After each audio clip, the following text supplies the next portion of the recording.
Hello everyone, कैसे हो आप सभी लोग। Welcome to defence Josh. My name is Anu और आज हम कर रहे हैं फंडामेंटल राइट्स का right to equality, equality before law and equal protection of law, article 14। वो हम आज अच्छे से समझेंगे, ठीक है।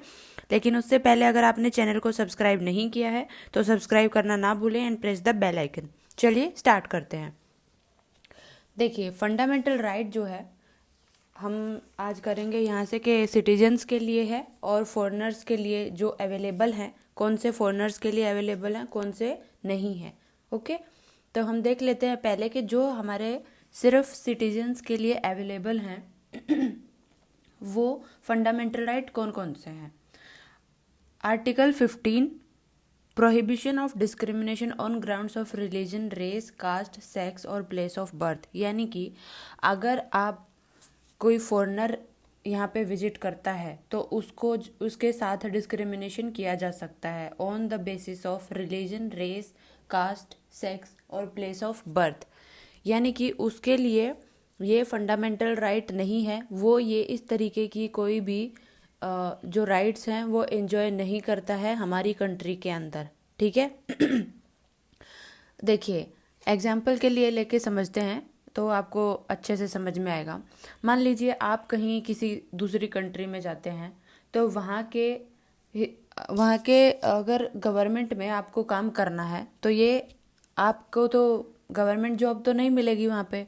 हाँ, आप प्राइवेट काम कर सकते हो, है ना। तो प्राइवेट में भी आपको उतना अच्छा पोस्ट नहीं है। अगर आपने बहुत अच्छे से पढ़े लिखे हैं या किसी कंपनी के थ्रू आप जाते हैं तो बेशक, नहीं तो गवर्नमेंट जॉब तो मिलना इम्पॉसिबल है, ठीक है। तो ऐसे ही हमारी कंट्री में भी ये उनको जो है ये इस तरीके का कोई राइट नहीं दिया गया है, तो फॉरेनर्स के लिए ये अवेलेबल नहीं है। रिलीजन के बेस पे उनके साथ डिस्क्रिमिनेशन हो सकता है। फॉर एग्जांपल, अभी के जब कोविड के टाइम में जब तबलीगी जमात वाले लोग, जो उसमें हमारे इंडिया के लोग भी थे, कुछ चाइना से आए थे, बांग्लादेश से, इंडोनेशिया से, सऊदी से, तो उनको वो जो आर्टिकल 15 है वो एंजॉय नहीं कर सकते हैं, ठीक है। नेक्स्ट देख लेते हैं article 16, equality of opportunity in matter of public employment. जो मैंने आपको अभी बताया था कि अगर आप कहीं बाहर जाएंगे तो गवर्नमेंट जॉब में, पब्लिक एम्प्लॉयमेंट में आपको अपॉर्चुनिटी जो है वो नहीं मिलेगी, है ना। तो वैसे ही हम लोग भी उनको नहीं देंगे ना, क्योंकि वो हमें नहीं देंगे तो हम क्यों देंगे। ये भी, और ये सेफ भी नहीं होगा कंट्री के लिए, ठीक है। फिर बोलते हैं article 19, freedom of speech and expression, assembly, association, movement and residence and profession, ठीक है। तो अगर आप वहाँ पे जाके किसी दूसरी कंट्री में और आप जाके बोलते हो कि नहीं मैं ये चीज़ें कुछ कुछ आप अपना स्पीच देने लगते हो, आप एक्सप्रेस करते हो, असेंबली एसोसिएट कर लेते हो कि नहीं आपकी जो सरकार है ये गलत कर रही है, तो ये चीज़ तो पॉसिबल नहीं है वहाँ पे, हमें तो ये राइट है ही नहीं, है ना। और जब यहाँ से कोई हमारा जो, मान लीजिए कोई गवर्नमेंट जॉब पे है, मान लीजिए आप आईएएस हैं और आपको बाहर घूमने का मन है, तो हमारी जो सरकार है वो हमारा आर्टिकल 19 जो है उसको जो है बोलती है कि आपको कोई राइट नहीं है, हमारा जो ये राइट है ये छीन लिया जाता है। अगर आप किसी अच्छी पोस्ट पे हो तो आपसे ये राइट छीन लिया जाता है, क्योंकि आपको किसी मैटर में, किसी भी फॉरेन जो पॉलिसी है उसमें किसी भी तरीके का कुछ भी अगर हो रहा है तो आपको वहाँ पे नहीं बोलना है, ठीक है। इसी तरीके से आप प्रॉपर्टी नहीं खरीद सकते हैं, वहाँ पे रह नहीं सकते हैं इस तरह जाके कि हाँ, तो वो तो सीधा बोलेंगे भाई आप टूरिस्ट हो, निकलो यहाँ से, है ना। तो इसी तरीके से हमारे यहाँ पे भी जो फॉरेनर्स हैं उनके लिए इस तरीके का कोई भी राइट नहीं है। ओके, समझ में आ रहा है इतना आपको अच्छे से। फिर है article 21, protection of life and personal liberty. यानी कि आप अपनी मर्जी से कुछ भी करना चाहते हैं अपनी लाइफ को प्रोटेक्ट करने के लिए, इस तरीके का जो ये जो आर्टिकल 21 है हमारा, ये सिर्फ इंडियन सिटीजन के लिए है, ना कि फॉरेनर्स के लिए। ओके, फिर है article 30, right to minority to establish and administer educational institutions. यानी कि अगर आपको कोई भी एजुकेशनल इंस्टीट्यूशन अगर आपको एस्टेब्लिश करना है तो ये जो राइट है, फंडामेंटल राइट है हमारा, वो फॉरेनर्स के लिए नहीं है, ठीक है। तो ये थे हमारे इंडियन सिटीजन के लिए जो राइट्स थे। अब हम देख लेते हैं कि कौन से जो फंडामेंटल राइट हैं जो सिटीजन्स को भी अवेलेबल हैं और फॉरेनर्स को भी अवेलेबल हैं। ठीक है, देखिए article 14 equality before law and equal protection of law, यानी कि अगर मान लीजिए कोई फॉरेनर आता है हमारे यहाँ पे, तो उसके पास भी उसने अगर कोई क्राइम किया है या कोई रूल तोड़ा है, तो यहाँ के लॉ के हिसाब से हमारे कोर्ट के अंदर उसकी प्रोसीडिंग चलेगी और उसी तरीके से हम उसको पनिश करेंगे। ठीक है, और हमारा ये जो राइट है वो सिटीजन्स के लिए भी सेम है कि हम अपने तरीके से अगर हम कोई रूल ब्रेक करते हैं, कोई क्राइम करते हैं, तो हमारा कोर्ट हमें जो है पनिश करेगा, लेकिन अपने लॉ के हिसाब से करेगा। ठीक है, अपने प्रोविजन के हिसाब से करेगा। फिर है article 20 protection in respect of conviction for offence, यानी कि अगर आपने कोई क्राइम किया है तो आप उसके प्रोटेक्शन के लिए आपको लॉयर वगैरह जो है प्रोवाइड करा दिया जाएगा। और इसका बेस्ट एग्जांपल कौन है? इसका बेस्ट एग्जांपल कौन है? अजमल कसाब, जो इंडिया के अंदर जो टेररिस्ट थे वो आए थे, उनके ऊपर भी प्रॉपर ट्रायल किया गया था और फिर उनको फांसी दी गई थी। ठीक है, तो इस तरीके से जो है इक्वालिटी बिफोर लॉ काम करता है। और protection of in respect of conviction for offence, मतलब यहाँ पे उसको लॉयर प्रोवाइड करवाया गया था और उसको भी थोड़ी सी एक मतलब कि भाई तू भी अपना दे ले, जो भी तेरा डिफेंस में है, जो तू बोलना चाहता है वो राइट। ठीक है, next is article 21 protection of life and personal liberty, ये भी फॉरेनर्स को दिया जा रहा है। आर्टिकल 21A एजुकेशन के लिए जो फॉरेनर्स आते हैं उनको तो एजुकेशन प्रोवाइड कराई जाती है, राइट, तो ये उनका फंडामेंटल राइट है कि वो कहीं भी जाके पढ़ाई कर सकते हैं। Protection against arrest and detention in certain cases, कुछ कुछ केसेस में अगर आपका डिटेंशन हो जाता है या आपको अरेस्ट करना पड़ता है तो ये आर्टिकल 22 के अंदर आता है। Prohibition of trafficking in human beings and forced labours, article 23, यानी कि देखिए बहुत सारे लोग जो इससे कुछ लोग जो इस तरीके की ह्यूमन ट्रैफिकिंग के अंदर इन्वॉल्व होते हैं। मान लीजिए किसी को उठा के लाए हैं नेपाल से, ठीक है, और वो इंडिया के अंदर है और उसको या तो फोर्स्ड लेबर में लगा दिया गया है या फिर आपका उसको प्रोस्टिट्यूशन के काम में उसको धकेल दिया गया है, तो उसके पास ये फंडामेंटल राइट है। यहाँ की सरकार उसको बचाएगी और उसके साथ अच्छे से ट्रीट किया जाएगा। ठीक है, ये आता है आपका आर्टिकल 23 के अंदर। ओके, आर्टिकल 24 है फिर prohibition of employment of children in factories, यानी कि अगर आपका कोई फॉरेनर है और उसका छोटा बच्चा है तो वो बच्चा जो है फैक्ट्री के अंदर काम नहीं कर सकता है अगर वो माइनर है तो। ठीक है तो ये सारे राइट्स जो हैं, ये सारे राइट्स उनके पास भी अवेलेबल होते हैं। फिर है article 25 freedom of conscience and free profession practice and propagation of religion, यानी कि आप प्रैक्टिस, प्रोफेशन और प्रोपेगेट कर सकते हैं अपने रिलीजन को, इसकी आपको फ्रीडम है। Article 26 freedom to manage religious affair, किस तरीके से आप मैनेज करना चाहते हो। Freedom from payment of taxes for promotion of any religion, article 27 के अंदर आता है। Article 28 freedom from attending religious instructions और worship in certain educational institutions, किसी भी आप इस तरीके के जो एजुकेशनल इंस्टीट्यूशन होते हैं रिलीजियस, उसमें आप जाके वर्शिप कर सकते हैं।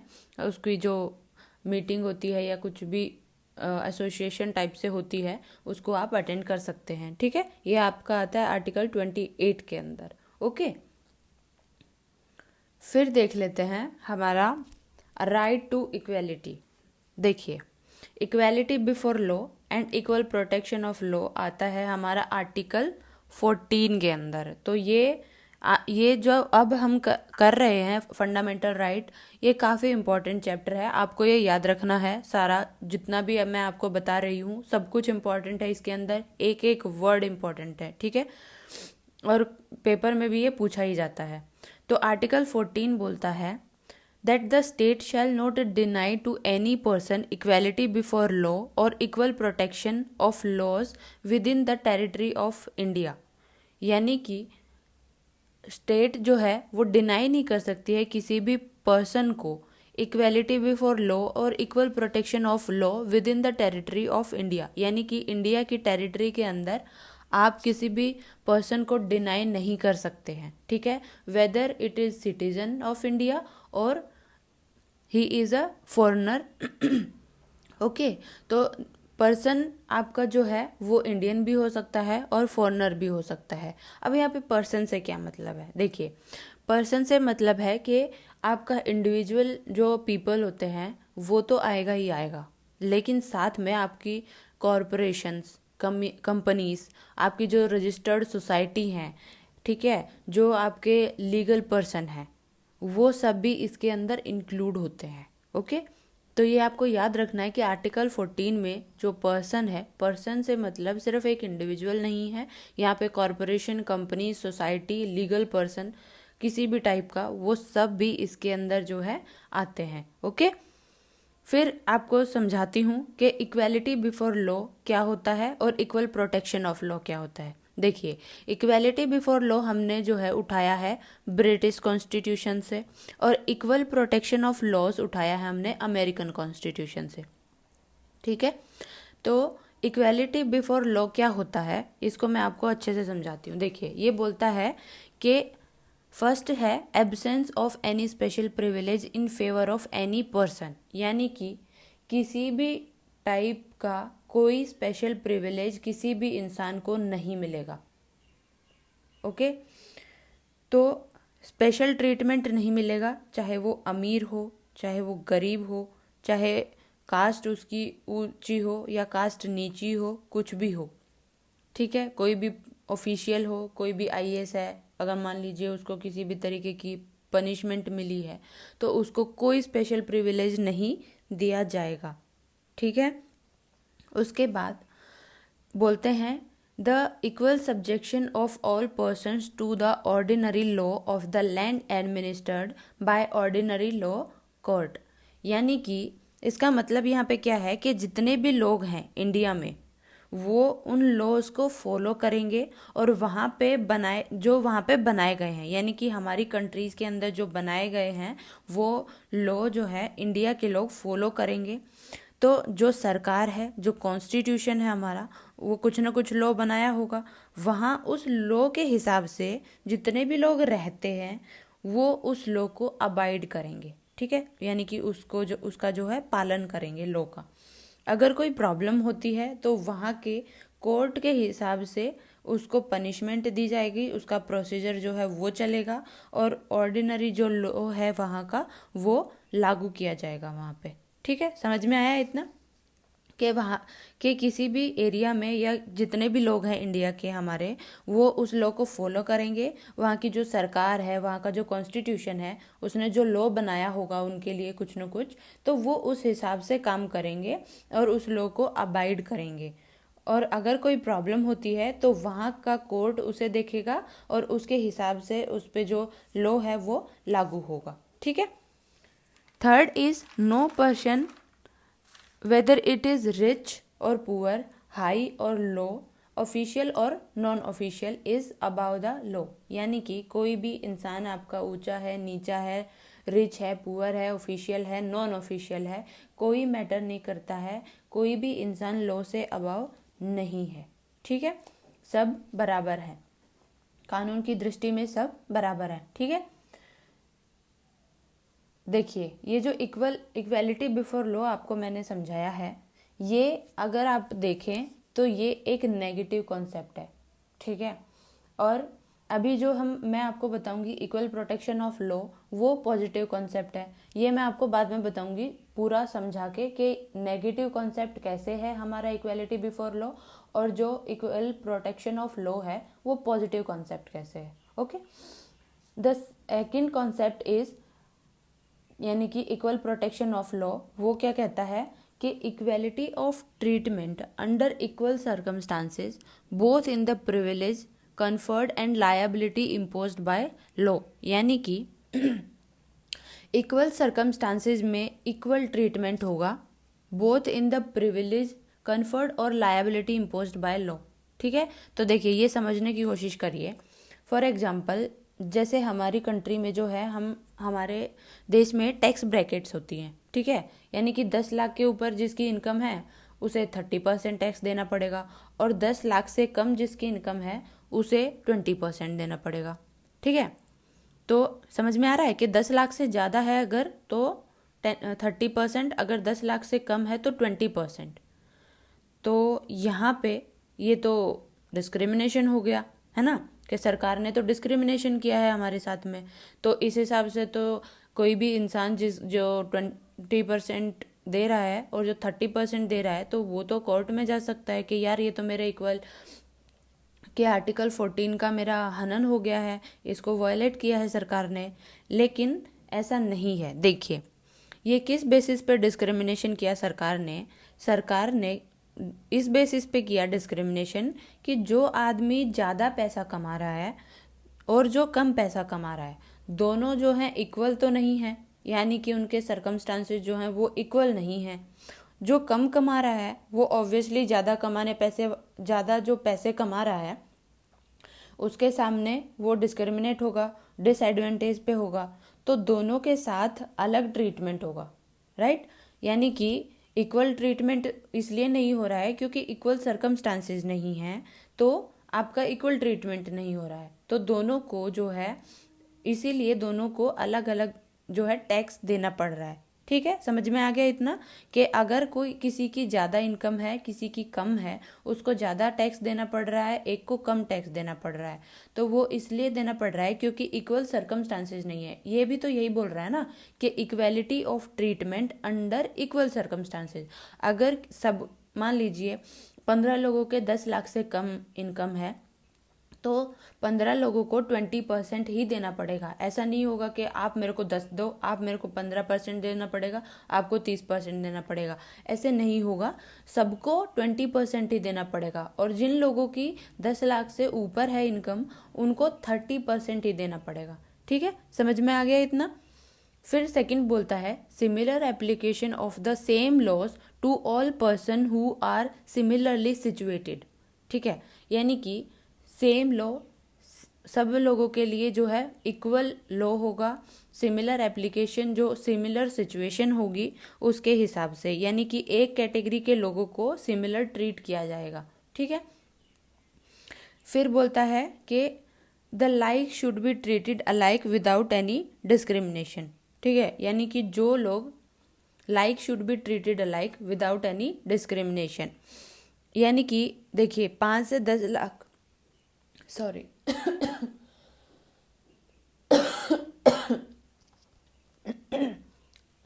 सॉरी 5 से 10 लाख के जो लोग हैं तो उनसे तो सेम टैक्स लिया जा रहा है, और जो लोग 10 लाख से ऊपर कमा रहे हैं उनसे सेम टैक्स लिया जा रहा है। तो यहाँ पे इसका मतलब यही है कि जो जिस कैटेगरी में है, जितने लोग भी हैं, उनको without any discrimination equal treat किया जाएगा। ठीक है, अब देखिए इक्वल प्रोटेक्शन ऑफ लॉ जो है वो बोलता है कि जो लोग डिसएडवांटेज पे हैं, यानी कि जो लोग सोसाइटी में अपना इक्वल जो है इक्वल उनका प्रेजेंटेशन जो है वो नहीं है। ठीक है, तो जो लोग डिसएडवांटेज पे हैं उनके डिसएडवांटेज को दूर करने के लिए जो लोग डिसएडवांटेज पे नहीं हैं उनके कंपैरिजन में जो लोग डिसएडवांटेज पे हैं उन्हें थोड़ा ज़्यादा राइट दिया जा सकता है। ठीक है, यानी कि मान लीजिए एक अमीर है एक गरीब है, तो अमीर आदमी अच्छे से अपना कर रहा है सारा काम, लेकिन गरीब आदमी नहीं कर पा रहा है। तो वो जो चीज़ है गवर्नमेंट जो है गरीब आदमी को थोड़ा सा ज़्यादा बेनिफिट दे सकती है, उनको ज़्यादा राइट दे सकती है, ताकि वो लोग भी ठीक से अपना काम चला सके। ठीक है, तो जो थोड़े ज़्यादा जो राइट उनको दिए जा सकते हैं उनको थोड़ा सा ज़्यादा बेनिफिट दिया जा सकता है। जैसे फॉर एग्जांपल वुमेन के लिए बहुत सारी स्कीम आती हैं, है ना, कहीं कहीं रिजर्वेशन भी है, जैसे पंचायत में रिजर्वेशन मिलता है ताकि उनका इक्वल रिप्रेजेंटेशन हो सके। ठीक है, और जो बाकी कम्युनिटी के लोग हैं उनके लिए भी रिजर्वेशन है।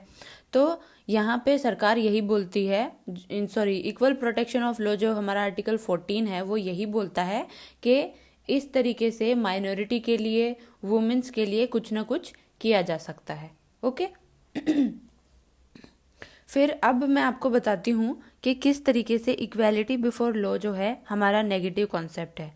वो इसलिए है क्योंकि जो इक्वालिटी बिफोर लॉ है वो एक पर्टिकुलर बेंचमार्क सेट करता है, और अगर उस बेंचमार्क के हिसाब से आपने जो काम किया है वो फिट हो गया उसके अंदर तो ठीक है, और अगर फिट नहीं हुआ तब तो आप बाहर, ठीक है, आपको पनिशमेंट मिलेगी। और इक्वल प्रोटेक्शन ऑफ लॉ जो है वो पॉजिटिव इसलिए है क्योंकि जो लोग डिसएडवांटेज पे हैं, जस्टिस देने के लिए, इक्वल स्टेटस देने के लिए, उनको अपॉर्चुनिटी प्रोवाइड कराने के लिए कुछ एक्स्ट्रा बेनिफिट दिए जा सकते हैं, ठीक है। तो इसीलिए इसको पॉजिटिव कॉन्सेप्ट के अंदर देखा गया है, और जो हमारा फॉर्मर वाला है उसको नेगेटिव कॉन्सेप्ट के अंदर जो है देखा गया है, ठीक है। फिर आर्टिकल 14 का एक क्लास लेजिस्लेशन को फॉरबिड करता है। दैट मीन्स कि एक क्लास के अंदर जो लोग आते हैं, एक पर्टिकुलर इक्वल स्टेटस के जो लोग आते हैं, उनको डिफरेंशिएट करने के लिए कोई भी लेजिस्लेशन नहीं जाएगा।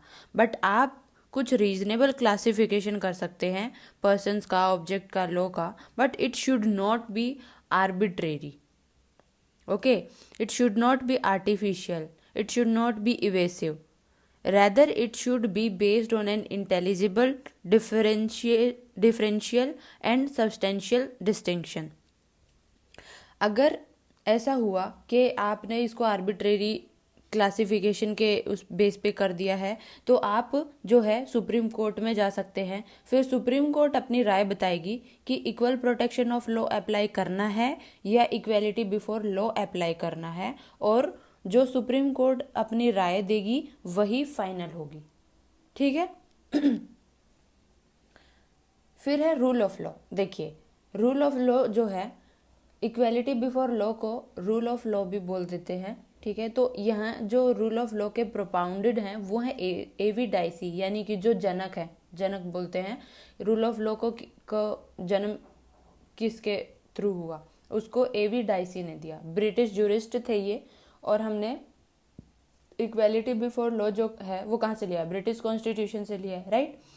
तो यहाँ पे ये 3 एस्पेक्ट बताते हैं कि क्या क्या एस्पेक्ट हो सकता है। पहला है एब्सेंस ऑफ आर्बिट्रेरी पावर, यानी कि किसी भी तरह का आर्बिट्रेरी पावर सरकार के पास नहीं है।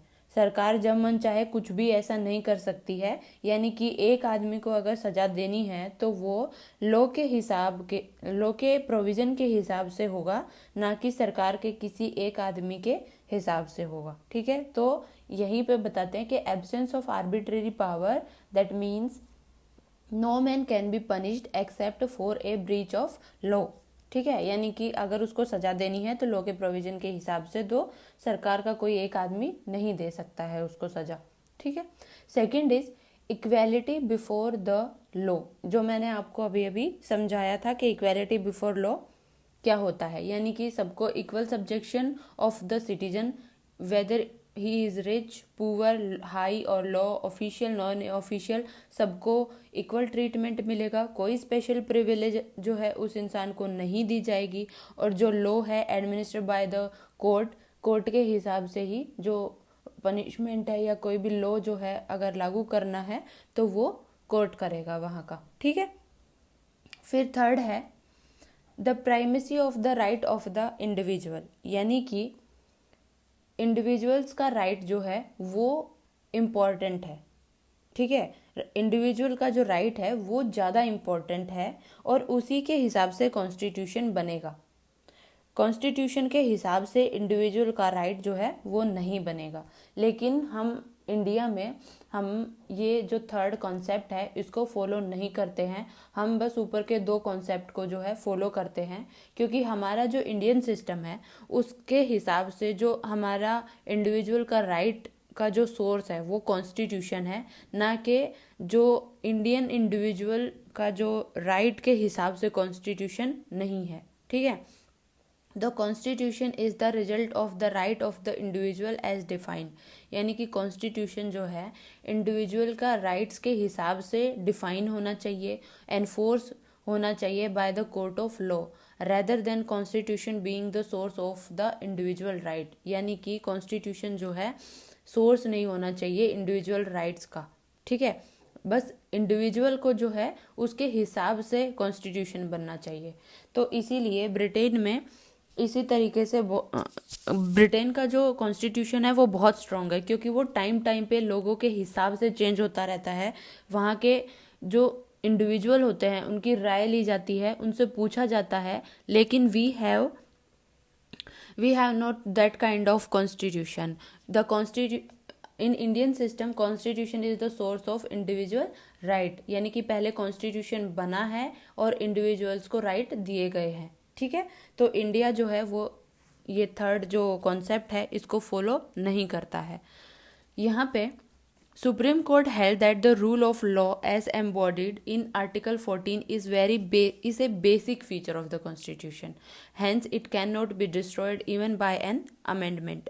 यानी कि सुप्रीम कोर्ट ने यहाँ पे बोला है कि जब केशवानंदा भारती केस हुआ था 1973 में, उसके अंदर सुप्रीम कोर्ट ने अपना वर्डिक्ट दिया कि आर्टिकल 14 जो है वो बेसिक फीचर है कॉन्स्टिट्यूशन का।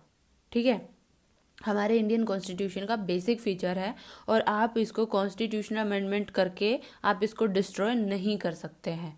ठीक है, तो ये जो है बहुत इम्पॉर्टेंट चीज़ है, आपको ये याद रखनी है। ओके, फिर आ जाते हैं कुछ एक्सेप्शंस हैं यहाँ पे इक्वेलिटी के अंदर, यानी कि आर्टिकल 14 के अंदर कुछ कुछ एक्सेप्शंस हैं।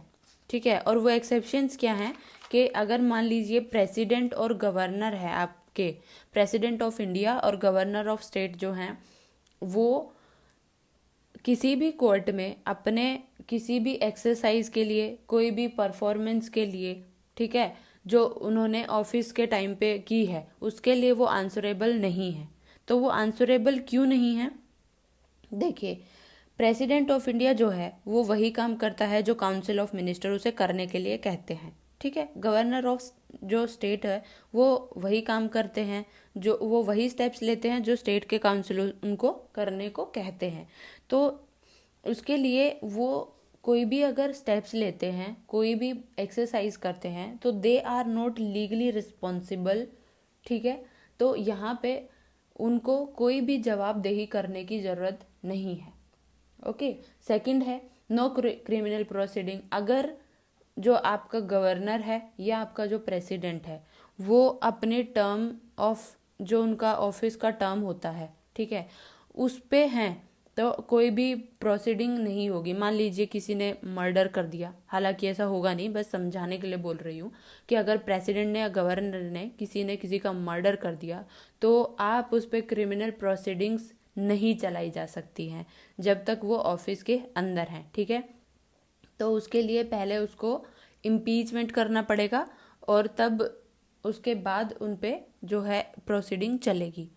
थर्ड इज नो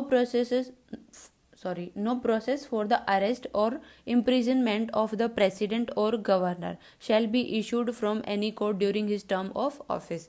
यानी कि कोई अगर आपको अरेस्ट भी नहीं किया जा सकता है, कोई भी कोर्ट आपको इशू नहीं कर सकता है कि आपको अरेस्ट करना होगा या आपको सजा दे सके। ऐसा कोई भी कोर्ट जो है नहीं कर सकता है, during his term of office के टाइम पे नहीं कर सकता है। Fourth is no civil proceeding against president और governor of state be instituted during his term of office. यानी कि देखिए, कोई भी ना क्रिमिनल प्रोसीडिंग उनके खिलाफ चलेगी ना सिविल प्रोसीडिंग चलेगी जब तक कि उन्होंने कोई भी पर्सनल कैपेसिटी में कोई भी काम नहीं किया है। फॉर एग्जांपल, अगर मान लीजिए किसी भी मान लीजिए एक स्टेट के गवर्नर ने कुछ ज़मीन है, कोई लैंड है और उसके ऊपर ज़बरदस्ती अपना कब्जा कर लिया है और उसको किसी फैमिली मेम्बर के नाम करा दिया है कि अब ये उनकी हो गई। ठीक है, तो ये तो उन्होंने पर्सनल कैपेसिटी में किया, ना कि ऑफिशियल टर्म में किया। ऑफिशियल काम नहीं हुआ ना, ये तो पर्सनल कैपेसिटी वाला किया, यानी कि पर्सनल गेन के लिए उन्होंने ये काम किया। तो उनके खिलाफ जो है तो उन्होंने सिविल लॉ को वायलेट किया है। बट अगर वो ऑफिस में बैठे हैं तब तक सिविल प्रोसीडिंग जो है शुरू नहीं हो सकती है। अगर आपको सिविल प्रोसीडिंग शुरू करनी है तो पहले उनको नोटिस देना पड़ेगा और नोटिस देने के 2 महीने के बाद ही सिविल प्रोसीडिंग जो है शुरू हो सकती है। ठीक है, यानी कि अगर आपको सिविल प्रोसीडिंग भी स्टार्ट करनी है तो उसके लिए उनको 2 महीने का नोटिस देना पड़ेगा और तब आपकी जो है सिविल प्रोसीडिंग शुरू होगी उनके अगेंस्ट। ओके, इतना समझ में आया। फिर है second is no person shall be liable to any civil और criminal proceedings in any court in respect of the publication in a newspaper, by radio or television, of a substantially true report of any proceedings of either House of Parliament or either House of Legislature of a state। देखिए, हमारे बहुत सारे journalist होते हैं जो television में, radio में, newspaper में काम करते हैं। तो अगर उन्होंने जो प्रोसीडिंग आपकी चल रही है, यानी कि जो पार्लियामेंट के अंदर आपकी प्रोसीडिंग चल रही है या आपके स्टेट के अंदर कोई स्टेट लेजिस्लेचर में चल रही है, अगर उन्होंने उस रिपोर्ट को जो है पब्लिश कर दिया न्यूज़पेपर में, रेडियो में या टीवी में, तो उनको कोई भी सिविल या क्रिमिनल प्रोसीडिंग्स कराने की कोई भी कोर्ट जो है उनके ऊपर कोई प्रोसीडिंग नहीं कर सकता है, अगर वो रिपोर्ट सच है तो। ठीक है, अगर ट्रू रिपोर्ट है तो आपके ऊपर कोई प्रोसीडिंग नहीं चलेगी। लेकिन अगर आपने झूठी रिपोर्ट छाप दी है तब आपको आपके ऊपर जो है केस चल सकता है। ठीक है, आपको अरेस्ट किया जा सकता है। ठीक है, इतना समझ में आया। नेक्स्ट इज थर्ड है no member of parliament shall be liable to any proceeding in any court in respect to anything said और any vote given by him in parliament और एनी कमेटी। आर्टिकल 105। देखिए, article 105 के अंदर बोलते हैं कि parliament का कोई भी मेंबर प्रोसीडिंग के दौरान अगर उन्होंने कुछ कहा है या उन्होंने किसी भी कमेटी को वोट दे दिया है तो आपके ऊपर कोई भी प्रोसीडिंग नहीं चलेगी। ठीक है, वैसे ही फोर्थ के अंदर होता है कि जो स्टेट के मेंबर है उस टाइम पे अगर उन्होंने वोट दिया है या कुछ उन्होंने बोल दिया है तो उनके ऊपर भी कोई प्रोसीडिंग नहीं चलेगी, कोई केस नहीं होगा उनके ऊपर, ना सिविल ना क्रिमिनल। ओके, ये आता है आर्टिकल 194 के अंदर। नेक्स्ट देख लेते हैं, बहुत इंपॉर्टेंट है ये। Article 31C is an exception to article 14। It provides that the laws made by the state for implementing the directive principles content in clause B और clause C of article 39 can not be challenged on the ground that they are violative of article 14। Okay, देखो, अगर कोई भी law state ने बनाया है और वो DPSP के क्लोज B और C के आर्टिकल 39